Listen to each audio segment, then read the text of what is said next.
Hello, everyone. Welcome to Barca News. It is August 25th, 2024, and the exits of Mika Faye and Vitor Roque have both been confirmed, and I have all the details for you as far as their contract. Also, it's been revealed Marc Bernal's release clause and how Barcelona have been able to get around the fact that he's not 18 years old yet. And finally, Lewandowski has had his best start in 5 years. Is it the Hansi Flick effect? We'll have to wait and see. We have a lot to discuss, so let's begin.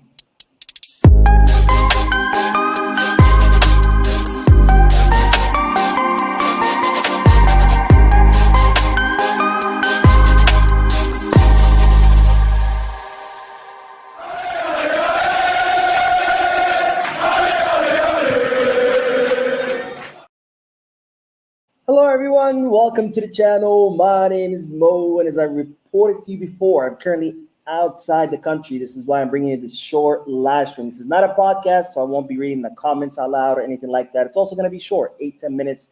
This is just to keep you up to date on all Barcelona news. Having said all that, don't forget to hit the like button, subscribe to the channel, drop a comment. All this helps this channel continue to grow. Now let's begin with the news, because today Barcelona have officially confirmed that Mika Faye has left the club. Now the Senegalese center back has officially joined the Ligue 1 club Rennes, and it's been revealed that it seems that Mika Faye had actually called Ousmane Dembélé in order to speak to him about this move, because as you remember, Dembélé actually came up through Rennes and then he moved to Dortmund, eventually to Barcelona, and now at PSG. But it seems that Mika Faye had spoken to Dembélé to ask him whether he believed that Rennes was the right destination for him, whether it's a good club for him to grow. It seems that Dembélé confirmed that. And as such, Mika Faye decided to choose Rennes out of the three options that he had. As you might recall, he also had offers from Lille and from PSV Eindhoven in the Dutch league. Now that Mika Faye has officially joined Rennes, we have the details of the contract that Barcelona have signed with Rennes. It seems that the Ligue 1 club have paid Barcelona 10.3 million euros for the transfer of Mika Faye. On top of that, Barcelona have been able to negotiate a 25 million euro buyback clause. So if Barcelona want to re-sign Mika Faye at any point, all they have to do is pay 25 million, and then the player is a Barcelona player again. And Mika Faye is signing a contract for 4 years, so until 2028. And finally, the last thing that Barcelona are able to squeeze into that contract is a sell-on clause worth 30%. So that means if Rennes end up selling Mika Faye to someone else, Barcelona will be able to cash in on 30% of that transfer fee. We've seen that this has been very successful for the club in the past. You know, not only do you make money off the transfer, but then you make money down the road from a percentage of that future transfer, which is great because a lot of these players' value ends up going up. So then you get a percentage of that increased value. So if you want to look at it, it's pretty much like an investment. Now, as you remember, Barcelona wanted 15 million for Mika Faye. They only sold him for 10.4. You might say, well, why did Barcelona agree for less? Well, it seems the reason why is because Barcelona wanted a higher percentage of a buyback clause. And in order to negotiate that higher percentage, they had to agree to a lower transfer fee, which is the 10.3, not 10.4, but 10.3 million euros that the Ligue 1 club have officially paid Barcelona. Now, speaking of exits, we do have to talk about Vitor Roque, because his exit has also been officially confirmed. Of course, he has joined Real Betis, and we now also know the details of that contract. It seems that Vitor Roque will be joining Real Betis on a 2-season loan. This is a simple loan. Real Betis are going to cover his salary, no loan fee, no obligation to buy.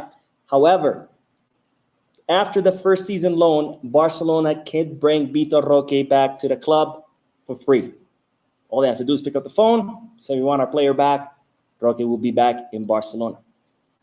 At the end of the 2-season loan, Real Betis have an option to buy, not an obligation, an option to buy worth 25 million euros for 80% of the rights of the player. So if Real Betis at the end of the 2 seasons pay Barcelona 25 million, they would own 80% of the rights of the player. That means that Barcelona would still own 20%. So if Real Betis down the road sell the player, Barcelona would get 20% of whatever that transfer fee is. Finally, if Real Betis do activate that option to buy at the end of the 2-season loan, Barcelona can then repurchase the player at 27.5 million.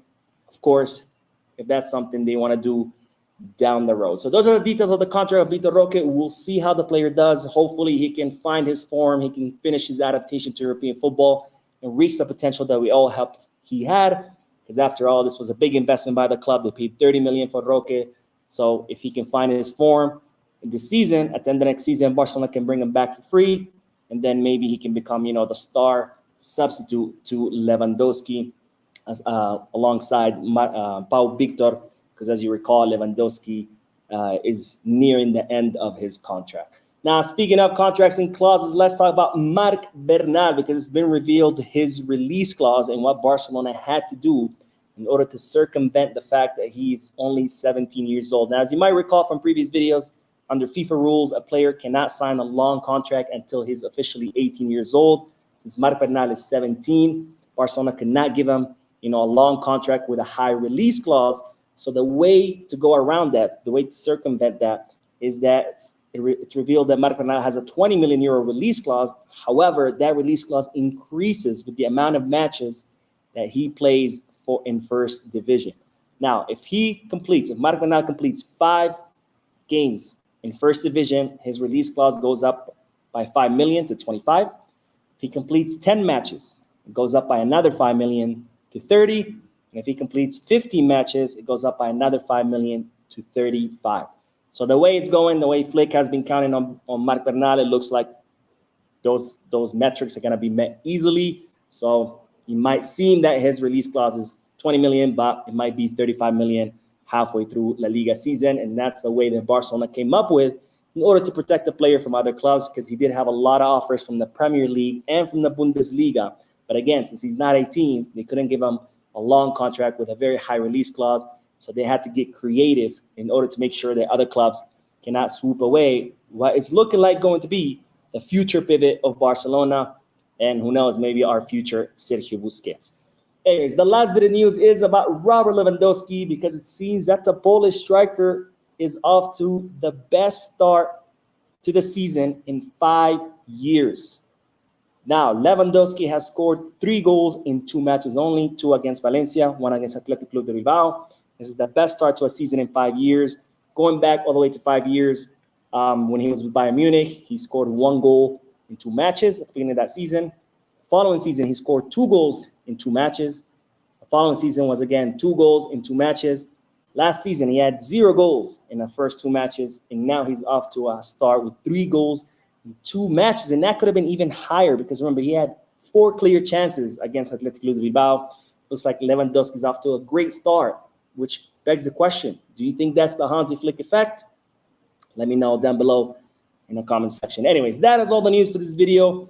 Don't forget to hit the like button, subscribe to the channel, drop a comment, and as always, Visca Barça.